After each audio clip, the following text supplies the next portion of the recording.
The reward feature this afternoon, Opera News on the Air, brings us an old friend, Father Owen Lee, professor of classics at St. Michael's College, the University of Toronto. Today, Father Lee will conclude his discussion of Wagner and Parsifal, begun last week, and will illustrate his remarks with excerpts from the opera played on the Baldwin. Father Owen Lee. Thank you, Peter Allen. On the broadcast last week, I talked about the Christian and pre-Christian sources for Wagner's Parsifal, and I wondered, what is the Grail? About 40 minutes ago on today's broadcast, old Gurnemanz put his arm around young Parsifal, and together they walked through a dark forest. And the wondering boy asked, "Who is the Grail?" That hardly seemed the right question to ask, and the wise old man said as much, and then added, "If you are called, the knowledge will come to you." Gurnemanz hoped that the boy was the reine Tor, the innocent fool that the Grail Knights always knew would someday come to help them. An innocent made wise through compassion. I wish at that point you radio listeners could have been with us here in the Opera House, because as the bells began to toll and the music moved wondrously forward, the scene changed almost imperceptibly around young Parsifal and old Gurnemanz, changed from tall forest trees to the soaring vertical lines of a castle shaped like a Gothic cathedral. The boy exclaimed that though everything was changing around him, he himself hardly seemed to be moving. And the old man explained in one of Wagner's great lines, "Du siehst mein Sohn, you see my son, time becomes space here." It's a moment that always keeps me breathless. And I think, too, that it is important for understanding this last work of Richard Wagner, a work in which we really do seem, for long half hours, to be passing through some changing but timeless space, wondering who and where and what we are. There's an equally breathless moment in the act we are going to hear. It's just after the innocent boy receives from the ambivalent feminine figure Kundry his first kiss. And suddenly, with the dawning of sexual awareness, he is conscious of the human condition, of its potential for goodness and evil, of the profound flaw and hurt in it. He thinks back to what he saw in that castle in the forest. One by one, musical themes weighted with significance reflect his feelings as he remembers. I want to play the musical themes separately and then put them together with Parsifal's words. First, there is the familiar theme associated with the Holy Grail.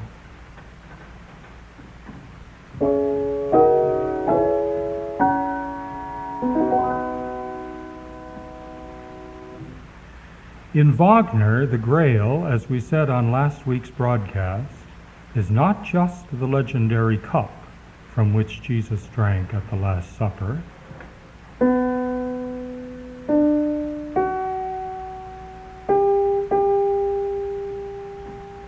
The Grail is also the spear that pierced his side as he hung on the cross.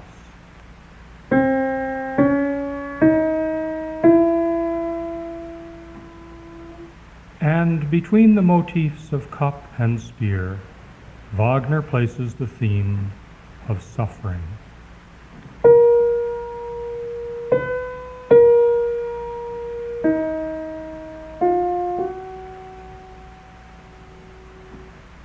For when the Grail was split asunder, when the cup and the spear were separated, suffering came to the world of the Grail. Suffering in particular for the Grail's tragic guardian king, Amfortas, who, when he lost the spear, was dealt a wound with it that would not heal. We should also play Kundry's theme. She is listening to Parsifal, ambivalent indeed, potentially destructive, potentially creative. From time immemorial, she has lived through a series of reincarnations, longing to do good, but often compelled to do evil.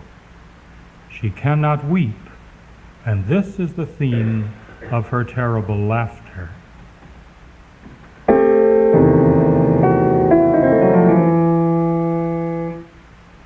And finally, there is this theme, a promise of healing.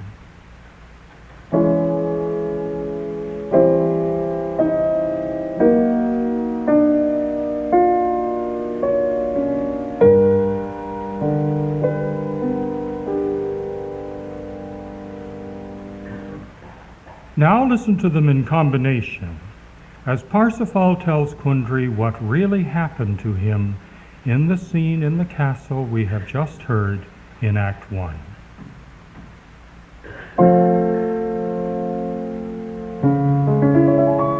My eyes stared in wonder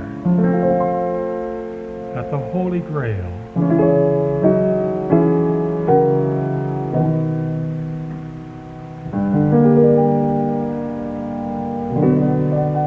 The blood in the cup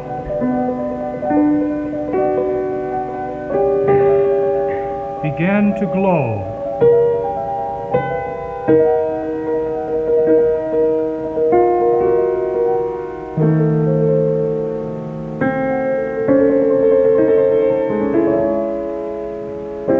The wonder of redemption, the miracle of grace.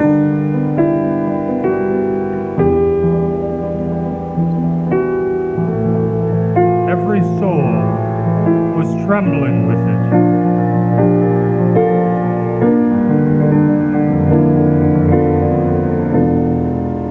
All but one, mine. Mine was full of pain.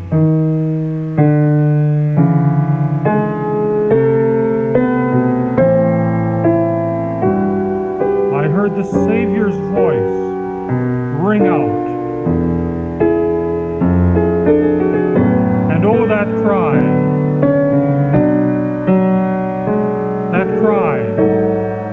echoing throughout the desecrated temple.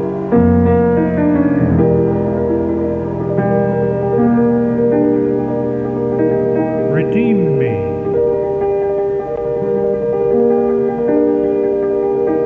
Rescue me.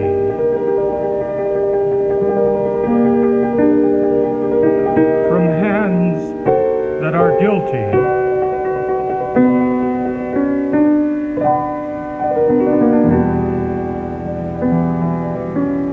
That is what God cried out to me. Aloud, terribly loud, inside my soul.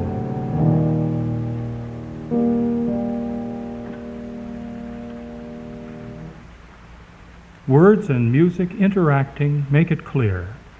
In that castle, Parsifal heard the voice of Jesus cry out from the cup for the restoration of the spear. But it all seemed to be happening inside his soul. Now, from that center of the opera, I'd like to proceed to the very end.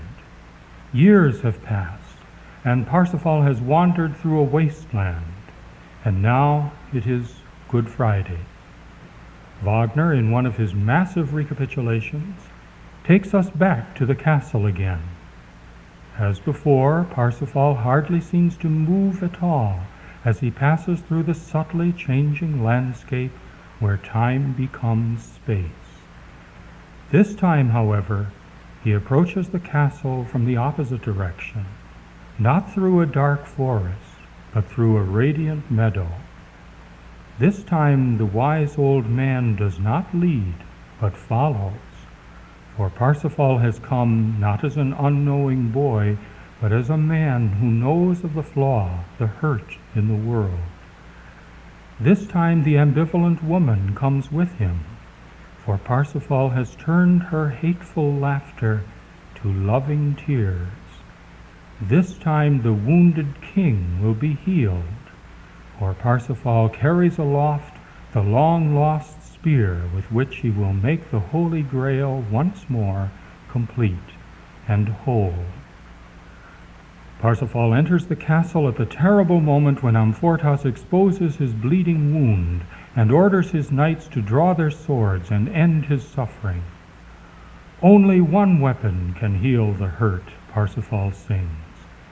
He touches the spear point to the wound.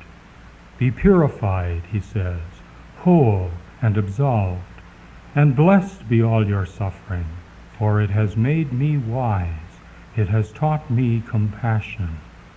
The bleeding stops, the whole enclosed space grows dark. Parsifal places the spear on the Grail stone with the cup. The spear point begins to glow, just as the cup always has at moments of unveiling. For a few moments, the only illumination is the light from the spear and the cup.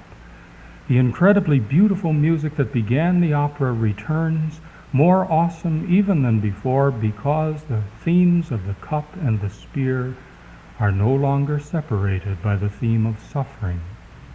Then a ray of white light breaks from the dome, and the dove that in the old legends renewed the Grail's power every Good Friday now appears and descends and hovers over Parsifal's head. As Parsifal raises the cup and traces a benediction in the air, Amfortas and Gurnemans and the knights all kneel and open their arms upward to the light. Kundry sinks slowly to the ground, now after all the centuries released from her cycle of reincarnations.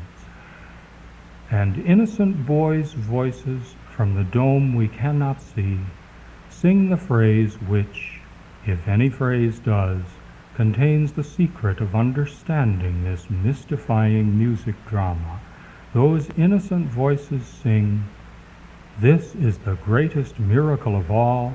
Redemption has come to the Redeemer." And we might very well ask, what does it all mean? Well, partial answers can be provided on many levels. As Wagner was, from The Ring onwards, steeped in the writings of his contemporary Arthur Schopenhauer, many commentators have seen Parsifal as a final testament to that philosopher's central ethical concept, Mitleid, empathy or compassion. The world's sufferings may be alleviated by acts of Mitleid done by selfless people who have seen so deeply into the human condition that they feel the sufferings of others in themselves. Wagner embodies Schopenhauer's concept in his hero. More than that, Wagner proclaims the concept through the voice that rings through the Grail castle and sings "Durch Mitleid wissend," made wise through Mitleid.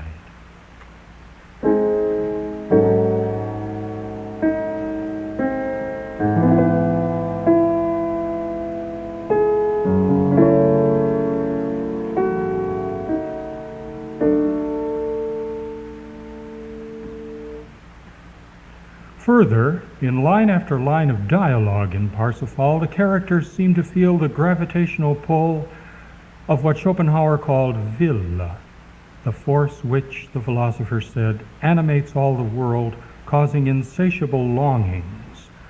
So Amfortas says, "My wound breaks out again, renewed by the font of my longing." And Kundry says, "Yes, my curse, longing, longing." And Klingzor says, "Untamed torment of longing."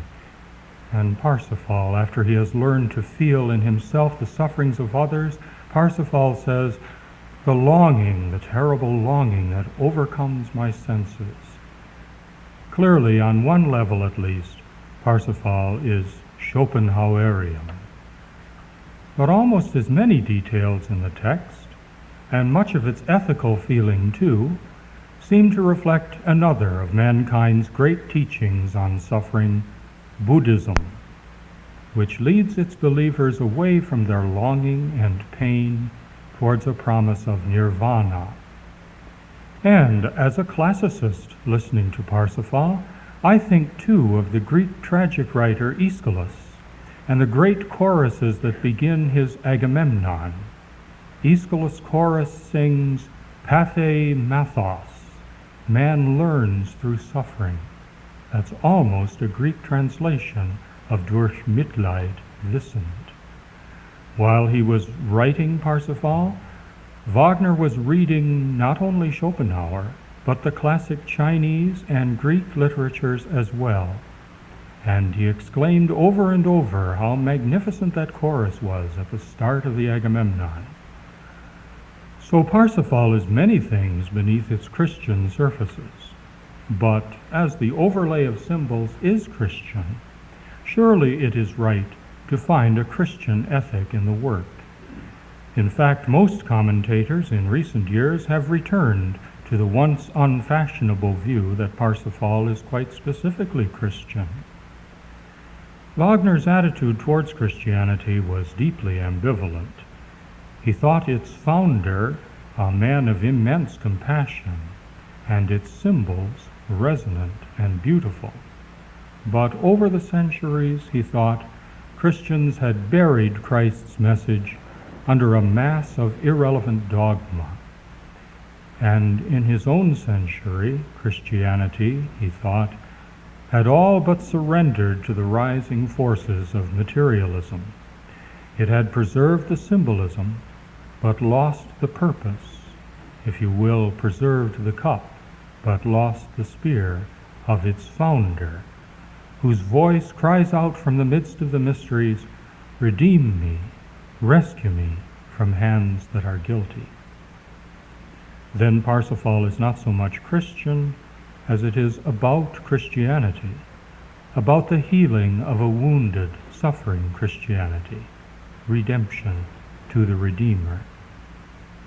All the same, though I am a professed Christian, it isn't Christianity I find most in Parsifal.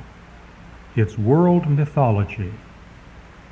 Hearing Parsifal, I always hear the myth of the hero, that figure known in 1,000 different cultures, who passes from boyhood to manhood, from innocence to awareness, befriending his shadow side, amfortas, defeating his destructive feminine and releasing his creative feminine, kundri, confirmed in his mission by his wise old man, Gurnamans, and reconciling all these opposites within him around a central symbol which is his self, the Grail.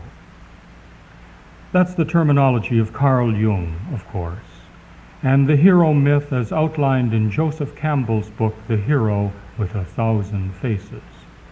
It may seem too clinical and academic a blueprint for Wagner's opera, but we should remember that Wagner used myths for his subjects at a time when Romantic Germans, Feuerbach and Friedrich Schlegel and Herder, were beginning to say what most mythologists say today, that man's myths are not idle stories, but repositories of truths about himself. So I can come in the end to the simplest of all explanations. Parsifal, with all its mysterious symbols and mystifying characters, is about me, about what happens within me, or you, or any of us who is human and flawed and suffering. The timeless, spaceless forest castle we approach without even moving is our inner self, where there is hurt to be healed and need for reconciliation and integration and purpose and peace. The sufferings of Amfortas and Kundry are our own. Titterell's desire for self-preservation, Klingsor's self-destructive hatred, we all feel. Parsifal's call to a chaste, that is, selfless quest, is our own vocation selflessly to heal ourselves. The integration within the soul of male and female principles symbolized by the spear and the cup is the miracle each of us is called to work within ourselves. So the innocent boy led through the unconscious forest to the castle deep within it and not really distinct from it, that innocent boy asks not what is the Grail, but who is the Grail?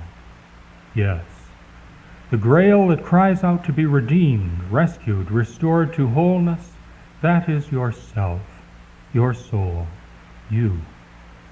Your own integration is what you are questing for. The greatest miracle of all, your own perfection. Redemption to the Redeemer, you can redeem yourself. Who is the Grail? You are the Grail.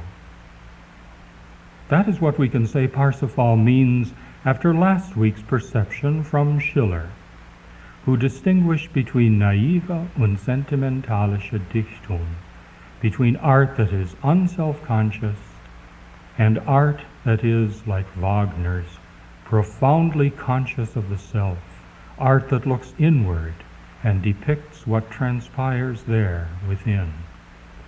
Wagner once said it was the purpose of art to make the unconscious conscious. Parsifal does that. It dramatizes what takes place within each one of us. I hope what I've said about Parsifal will help you understand it more and wonder about it more. But in the last analysis, it is not my response, but your response to its pleading that matters. Parsifal is no more about me than it is about you, your healing, your wholeness, your questing, your onward struggle to become the person you have it in your soul to be.